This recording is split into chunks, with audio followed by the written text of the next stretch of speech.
This is exactly right.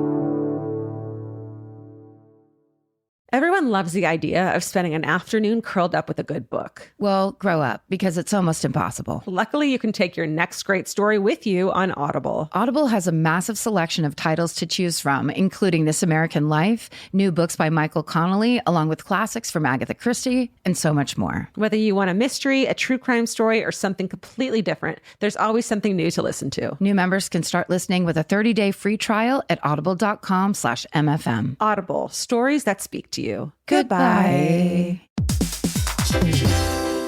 Hey, everybody. Here's the thing about other home security systems. They're all designed for after the window breaks, after someone's inside, after you get the notification, after the police come. SimpliSafe is the first system designed for before, stopping a break-in before it even begins. That's right. Unlike traditional security systems that only alert you after a break-in is already underway, SimpliSafe is designed to help prevent the crime before it starts. Their cameras can detect suspicious activity at the perimeter and alert live U.S.-based agents. Then SimpliSafe's agents assess the threat, intervene, speak through the camera to scare off the intruders, and call for 911 dispatch. That's right, and SimpliSafe has been protecting your world for 20 years, everybody. So celebrate their anniversary and save 60% on your new SimpliSafe system at simplisafe.com/stuff. That's 60% off, you guys, at simplisafe.com/stuff. Plus, when you order, write in our show name and the How Did You Hear About Us survey to let them know that we sent you. Don't forget, there's no safe like SimpliSafe. The Hulu original series Furious is now streaming on Hulu and Hulu on Disney+.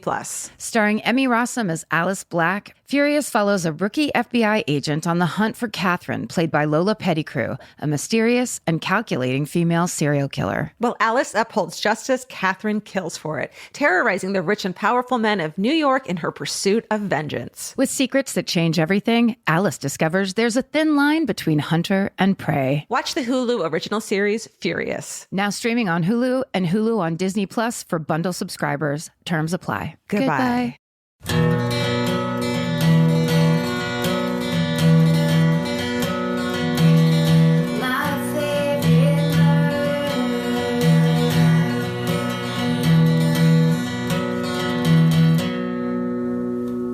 Hello. And welcome To My Favorite Murder. That's Georgia Hardstar. That's Karen Kilgariff. And today we have some very special guests to show you. They are luminaries in the true crime podcast space. You probably know them from their work on the amazing podcast, The Opportunist. And now they have a brilliant new podcast that's going to be living right here in our little universe of Exactly Right Media. It's called The Knife, and it premieres on March 27th. We're so excited to have Patia, Eaton, and Hannah Smith here with us from Yay. The Knife Yay. podcast. Yes. Woo! This has been so thrilling, so exciting. We finally got to tell everyone, and now you're here on the network. Welcome. It's the best feeling. We're so excited. So excited. Yay. Yeah. Yeah, when you guys came with this idea, it was like a hard yes immediately. Of course.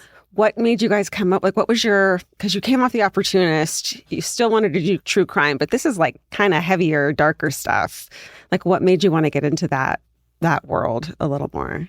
Yeah. So, we had a lot of time doing The Opportunist to sort of think about what it is that we like about the stories that we're telling. And we spent a lot of time focusing on these bigger seasoned stories where we're interviewing 8 to 10 people, which is, fantastic and, and a great way to tell stories. But Patia and I would talk a lot about an interview that we did with like one victim of a crime that would stick with us. And we would end up having to cut so much of that in order to serve this bigger story. And we would talk about but this could be a story in and of itself. This could be an episode.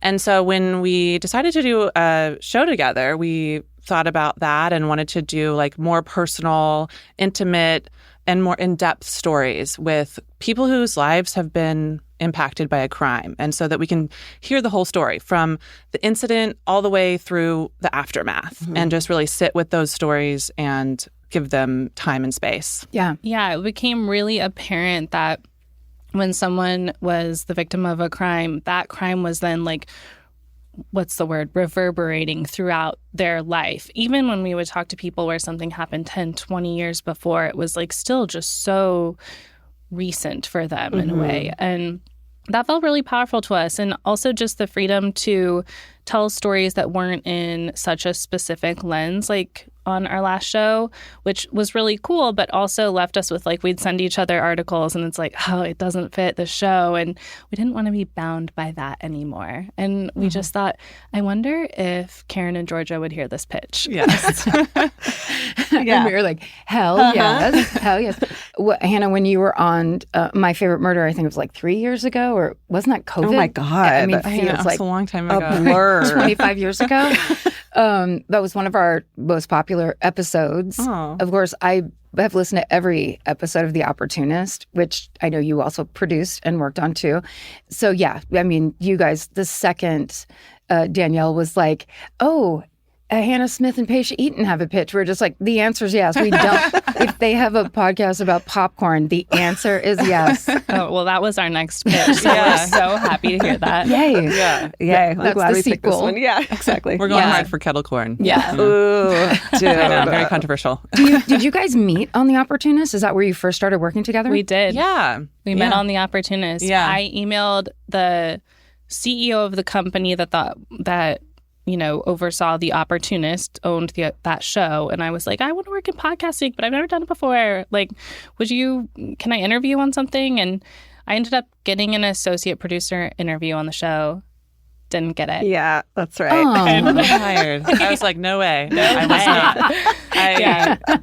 I did not make that decision. Persistence is everything. Yeah. And from then on, I joined The Opportunist in April of 2021. Yeah. Yeah. And so I did the first season. So you came on season 2. And, that was like the biggest break of my career at that point. I'd been working in podcasting since 2017. And I had also been thinking a lot about like wanting a creative partner. I'd been around people that had creative partnerships. I'd really like, envied that and hoped for that. And Patia came to start working on the show. And even though it was like her first foray into podcasting, she'd worked in film and television a lot. She's, a great writer and was doing this career transition, which is something that I had also done into podcasting a few years before.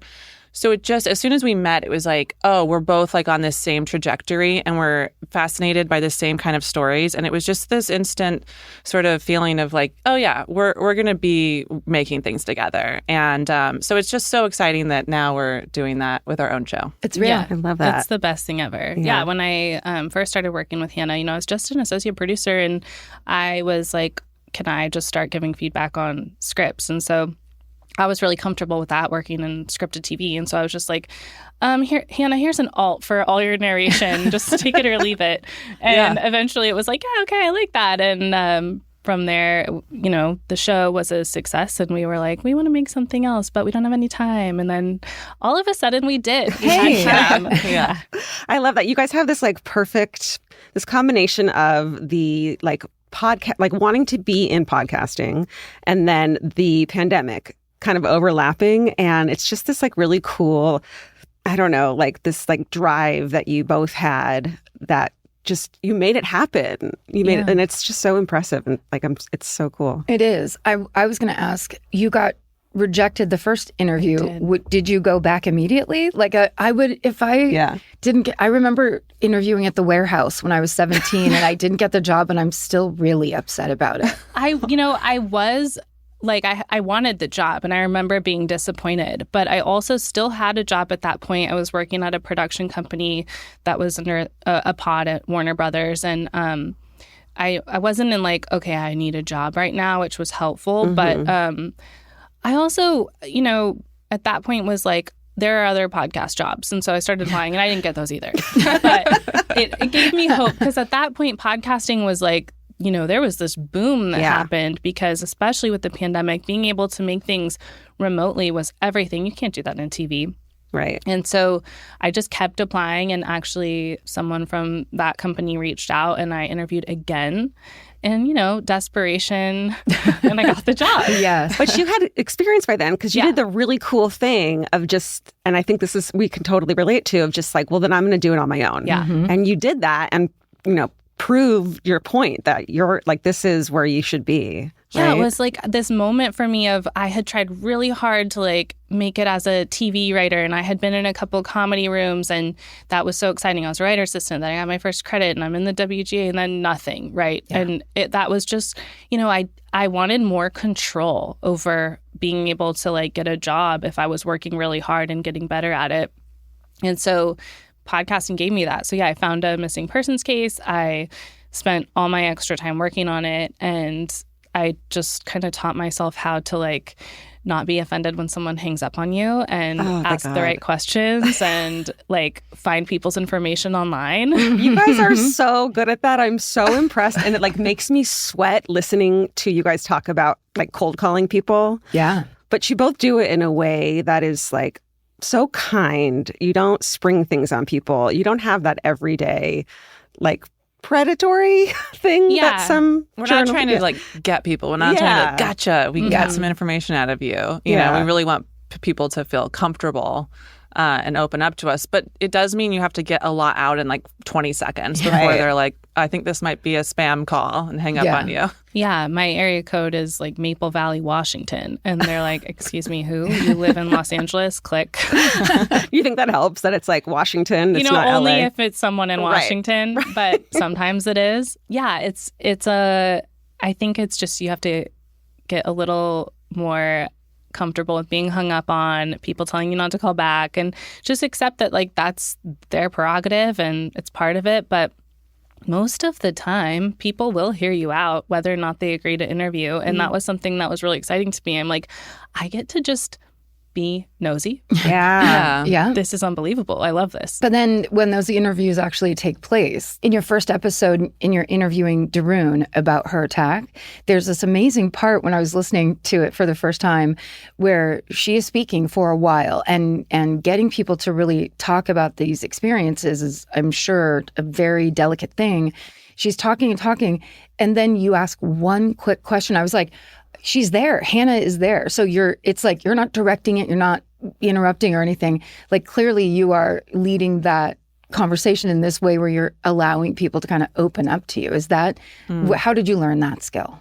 I don't know how I learned that skill. I think like maybe, I'm not sure. I mean, sometimes our interviews go for a very long time. And sometimes I'm like, well, maybe if I were a better interviewer, I could really accomplish this in 1 hour instead of 2.5. But I just think like listening to people, being able to like, just create that space and let people talk about an experience that they've been through that sometimes is like very traumatic and hard for them to talk about.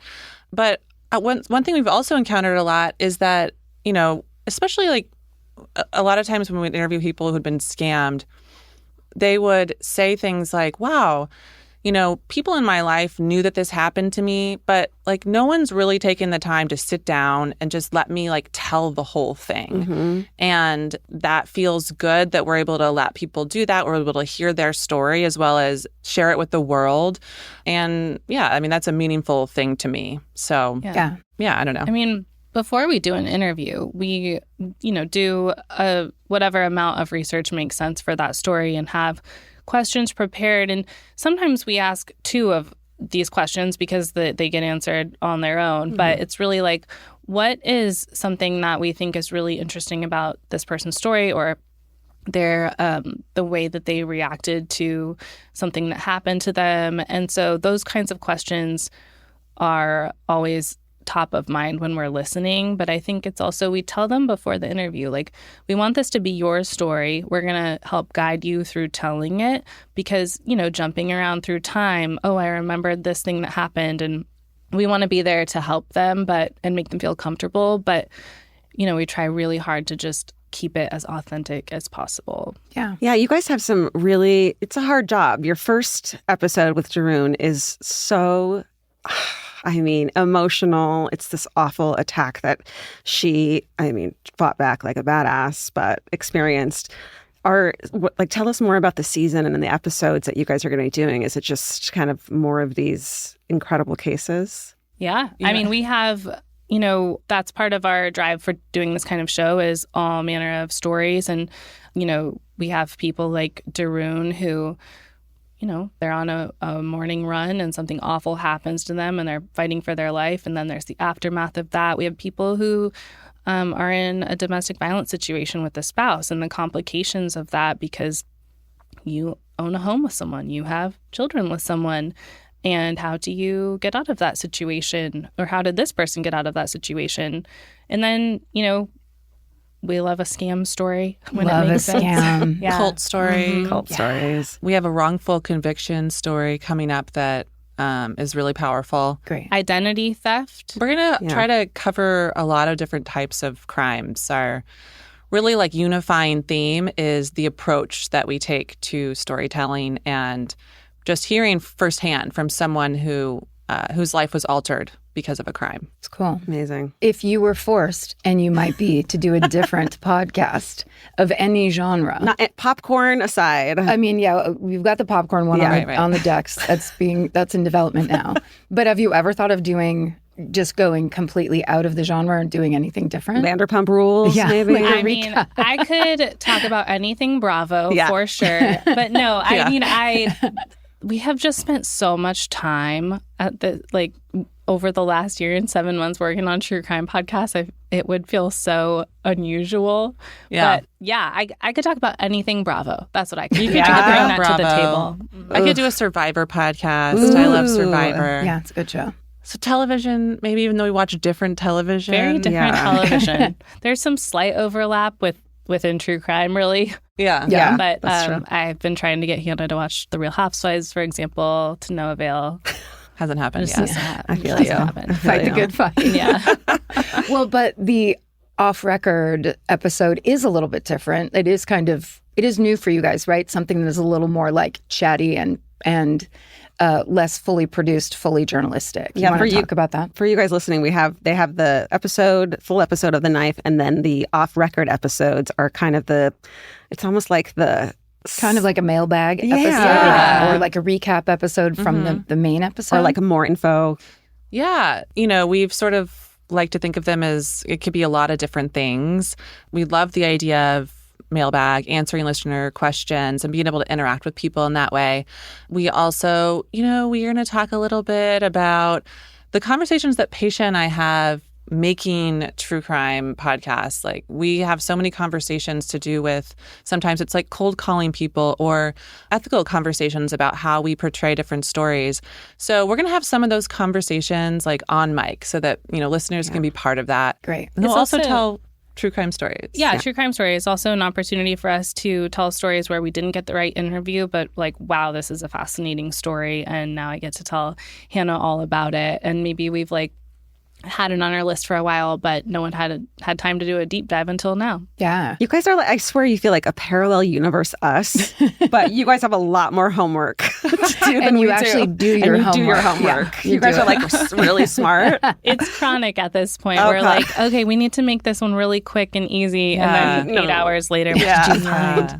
Yeah. But I'm hoping part of the off record is an attempt to get away from that, to have more conversations with each other without having to do tons of homework. But Yeah. we'll see. Well, I Yeah. do think the audience will be so fascinated because that is the piece that you never get from a limited series or the series that are more journalistic and a little more formal and need to be. But I just love that idea that you guys kind of yep, we can do that and we can do this. And then you can tell us what you thought of that. And then we're going to do another one. It's a really fun kind of backstage feel. Yeah. Yeah, it's fun for us to talk about it because we love the job so much, and also just this hybrid of journalism and storytelling. And we're not investigators, but we are making a podcast. And I think that's, maybe a lesser known skill set. For yeah. sure. Yeah. And you guys did it in such a cool way, as I said earlier, just the way you were I want to be in podcasts, or I know you guys were listening to Serial when it came out, and it's oh, this is a thing we can do. And I feel we had the exact same thought of, let's just start it, let's do this. And I think that's really It's empowering. Yeah, totally. I think people are going to really love to hear about that. Buying clothes is easy. That's why everyone's always doing it. But finding clothes you actually want to wear is the hard part. Get all your favorite elevated essentials at Quince. Quince specializes in effortless, high-quality essentials like ultra-soft organic cotton and premium Mongolian cashmere sweaters. They're beautifully tailored and built to last. And it's not just apparel. Quince also brings that same everyday elevation to everything they offer, from hotel-quality bedding and bath to kitchen staples, essentials, and thoughtfully designed furniture. They work directly with ethical factories, so you're paying for quality, not brand markup. It's so true that they have wonderful items that aren't just clothes. I have like 3 of their 100% mulberry silk pillowcases. I've bought throws from there. I've bought bedding from there, and it is just as great quality as their clothes and super affordable. Upgrade your everyday. Download the Quince app for app-exclusive offers or go to quince.com/MFM.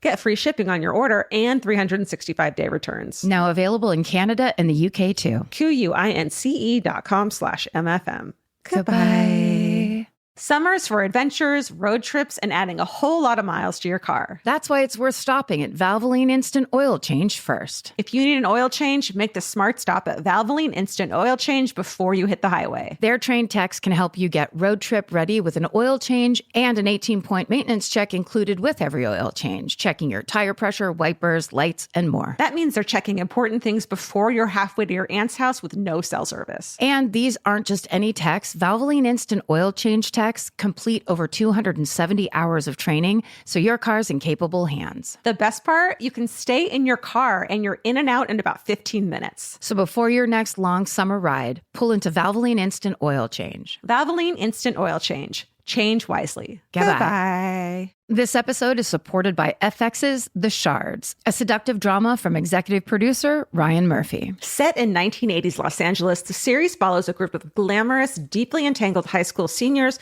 drawn into a life of wealth, beauty, parties, and excess. At its center is Brett, whose reality begins to unravel when the arrival of a new student coincides with a series of mysterious murders. FX's The Shards, now streaming on Hulu. Goodbye.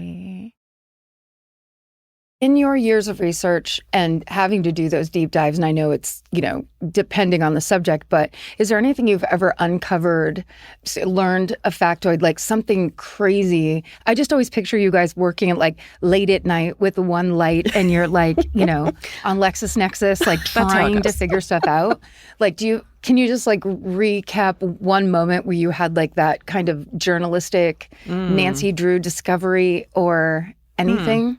There have definitely been things said on preliminary calls where we're just getting some background information where we're like, we have to level with them. We're not going to touch that. Like that's not going to come up. And if it comes up in an interview, it's not going to make the episode. Whether that's maybe, something that we don't agree with value system wise or accusations. People have very different experiences within a crime story and will really get fired up about it. And so, figuring out how to make sure that person feels heard, but also we want to do it right. Yeah. I mean, there's the research and then also there's learning things from conversations with people. Just because there's the headline. And then there's an article, and then maybe there's a longer form article if you're lucky. And then, I'm like, okay, where's the documentary or where's the book or where, Right. And then you hit like a stop where there's just nothing more. Like a Reddit thread, maybe. Yeah, maybe there's a Reddit thread. And, I think like I've always just been like, what else? Like, I just have more questions. And so then through, finding someone who was like, oh yeah, that was, I was there or whatever. And I knew that person. And then, oh great, well, you talked to me. And then, having a 2-hour-long conversation with that person, there's so much that will come out. Like, I'm thinking about like season 3 of The Opportunist we did with the cat cult. And which I found that story by Googling quote, cult + cat, quote, end quote. And I'm like, I wonder what's out there. Just for kicks. Oh, it's so fun. And then I love this it. one little article came up and I was like, I don't know if I should pitch this to Hannah. Is this too much? She's like, I love it.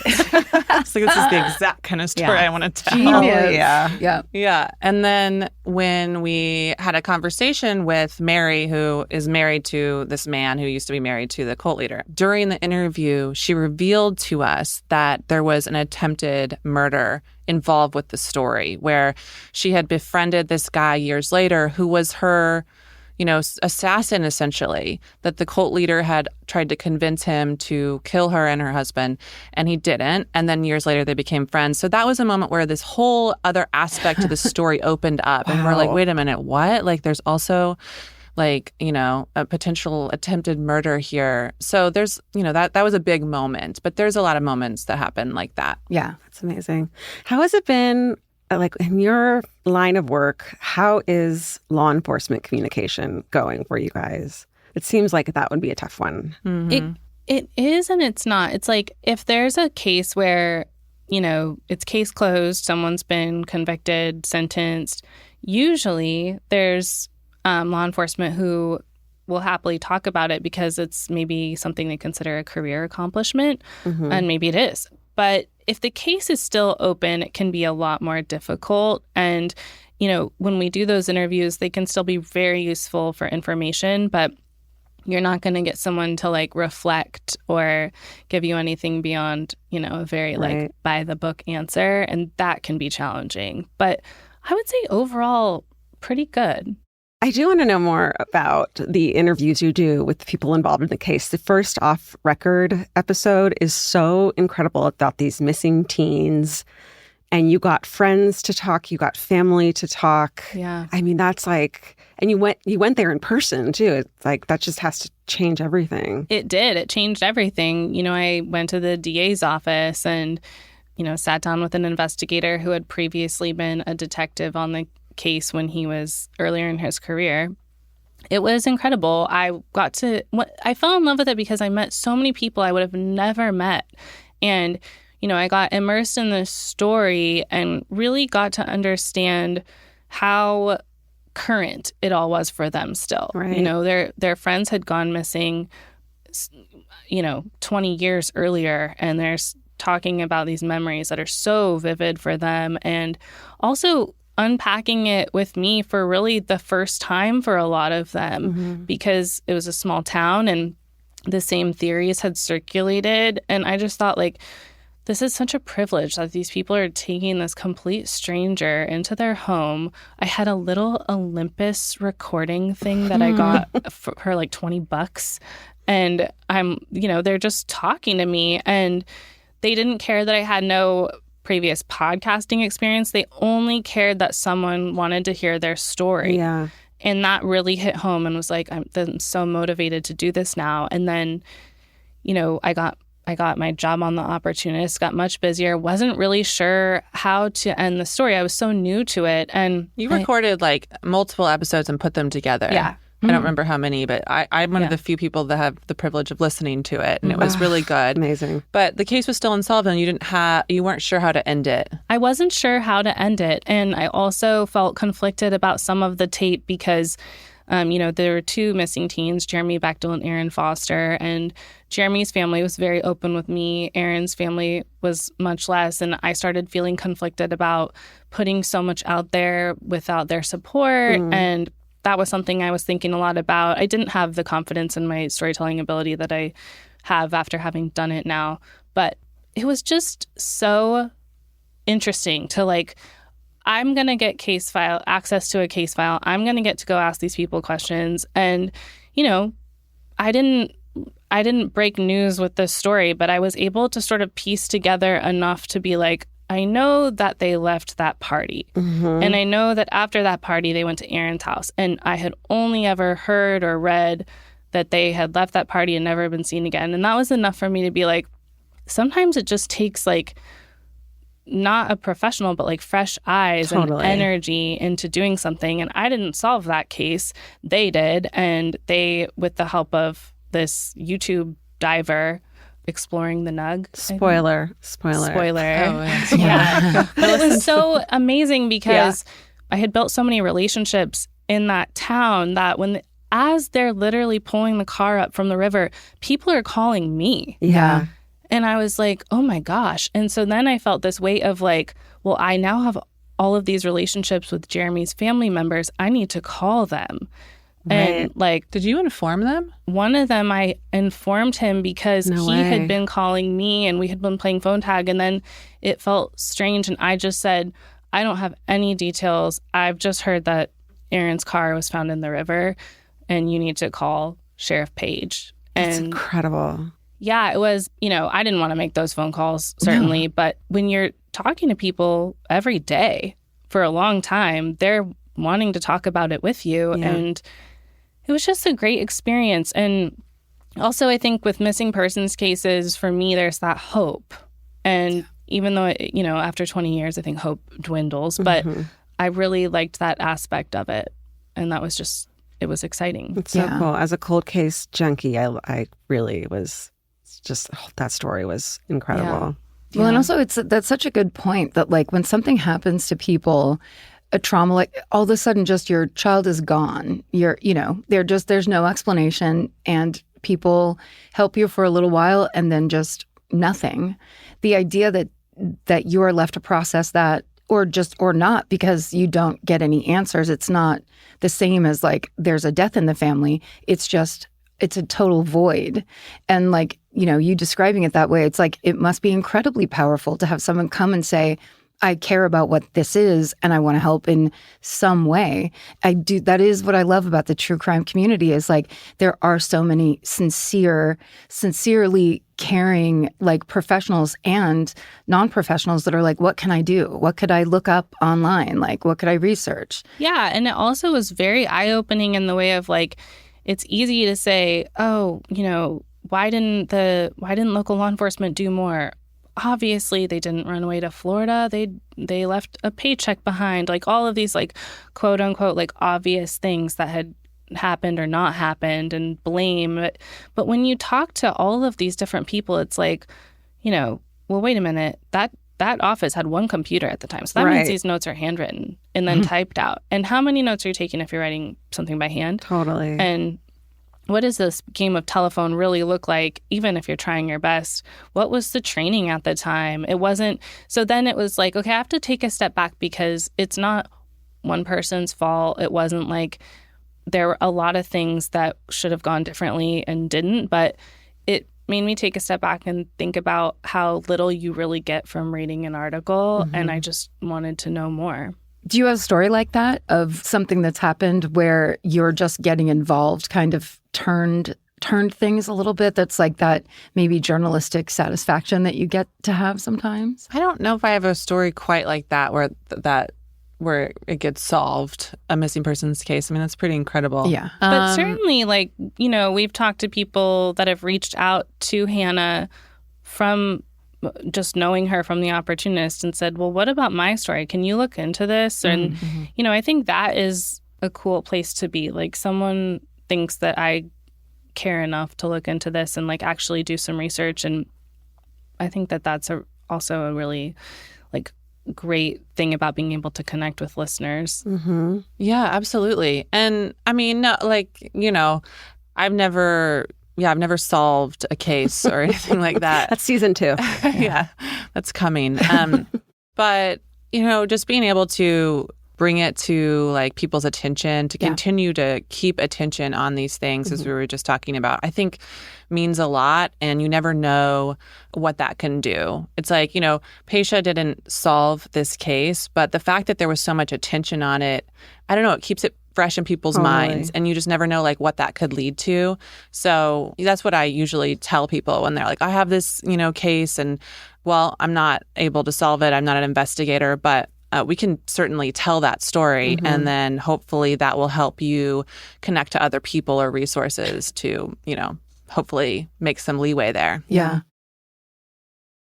Summer's for adventures, road trips, and adding a whole lot of miles to your car. That's why it's worth stopping at Valvoline Instant Oil Change first. If you need an oil change, make the smart stop at Valvoline Instant Oil Change before you hit the highway. Their trained techs can help you get road trip ready with an oil change and an 18-point maintenance check included with every oil change, checking your tire pressure, wipers, lights, and more. That means they're checking important things before you're halfway to your aunt's house with no cell service. And these aren't just any techs. Valvoline Instant Oil Change techs complete over 270 hours of training, so your car's in capable hands. The best part, you can stay in your car and you're in and out in about 15 minutes. So before your next long summer ride, pull into Valvoline Instant Oil Change. Valvoline Instant Oil Change. Change wisely. Goodbye. Goodbye. This episode is supported by FX's The Shards, a seductive drama from executive producer Ryan Murphy. Set in 1980s Los Angeles, the series follows a group of glamorous, deeply entangled high school seniors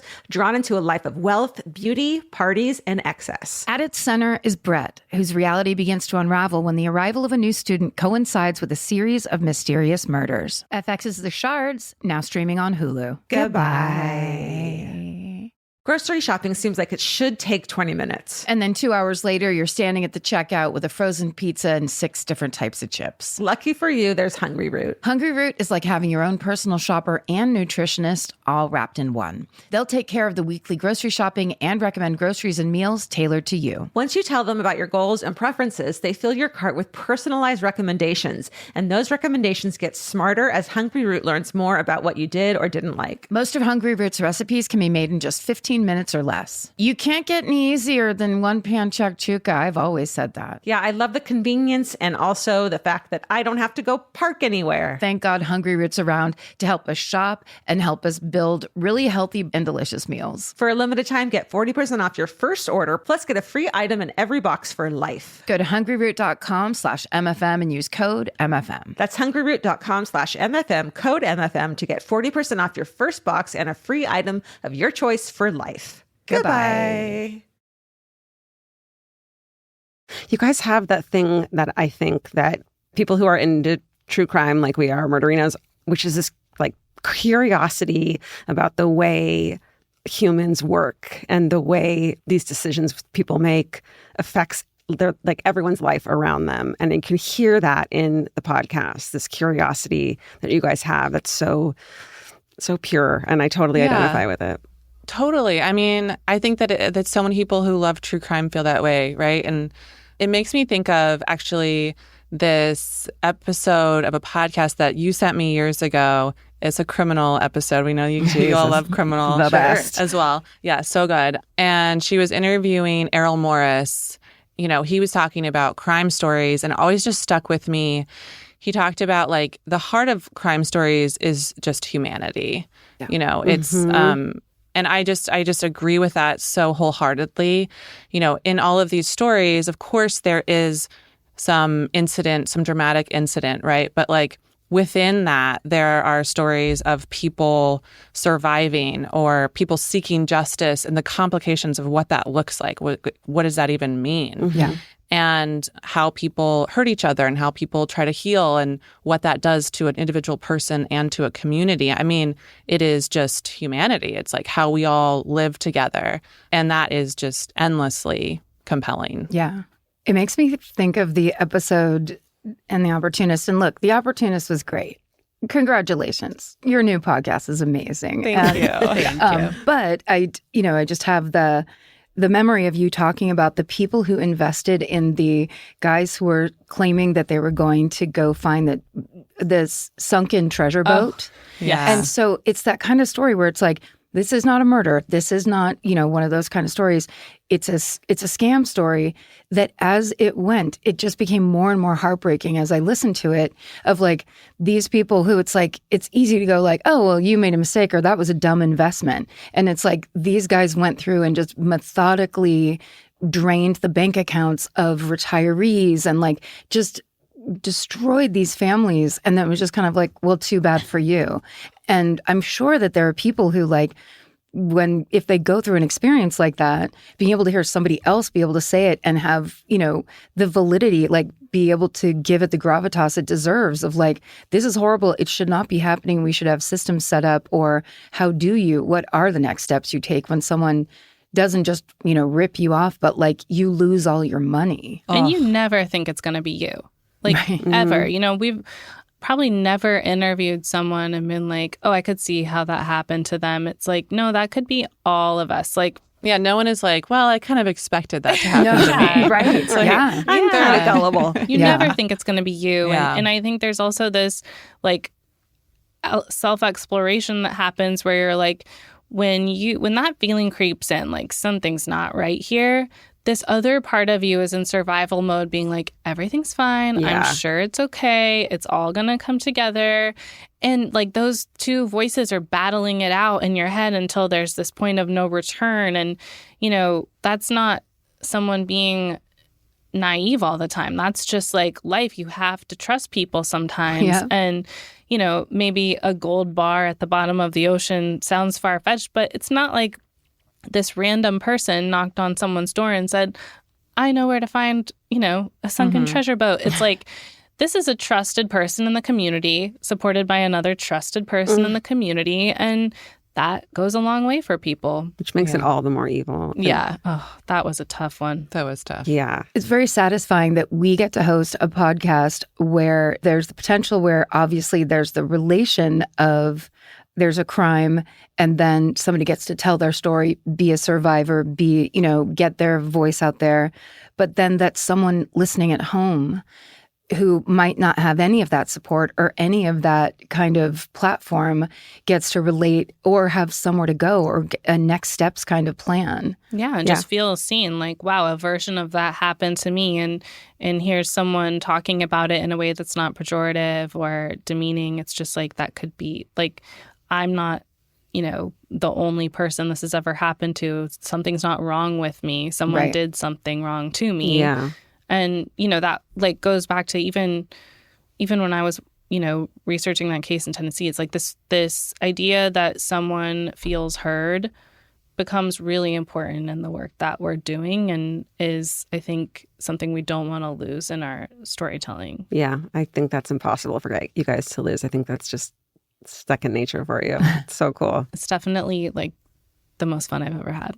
That's great. It's exactly what I want to be doing. Yay! Yeah. Oh, I love it. It's so exciting. I feel like people are going to really, really love this podcast. Everyone that works here has listened to it. It's just like, it's a hit. It's a fucking hit. It's just so great. Yeah. Great Thank job, you so much. guys. We're so excited to be here. And, you all have supported us so much too, shouting out the show back, when we were doing it and always being like, just cheering us on, and that we always saw that and always meant a lot to us. And so, it just feels like a really great place for us to be. It just feels right. And so we're happy to be here. Does it feel exactly right? It feels exactly right. Together.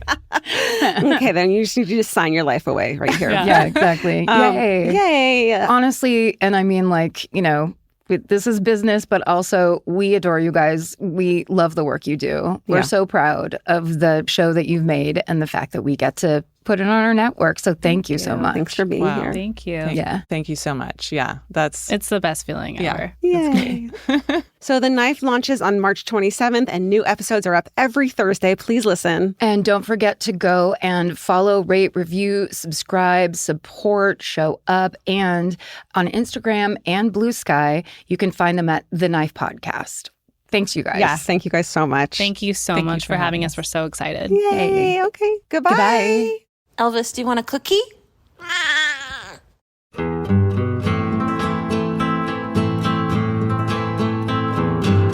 This has been an Exactly Right production. Our senior producer is Alejandra Keck. Our managing producer is Hannah Kyle Creighton. Our editor is Aristotle Acevedo. This episode was mixed by Liana Scolacci. Our researchers are Maren McClashin and Allie Elkin. Email your hometowns to myfavoritemurder@gmail.com. Follow the show on Instagram and Facebook at My Favorite Murder. Goodbye.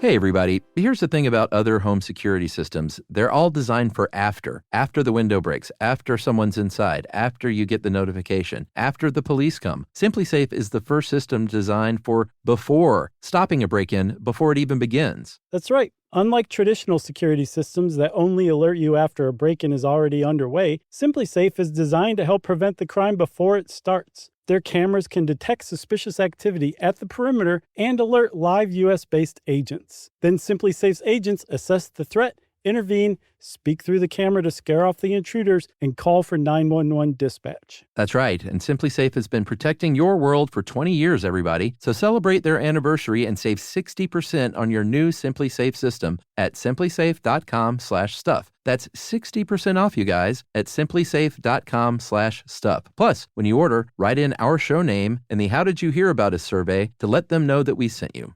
Don't forget, there's no safe like SimpliSafe.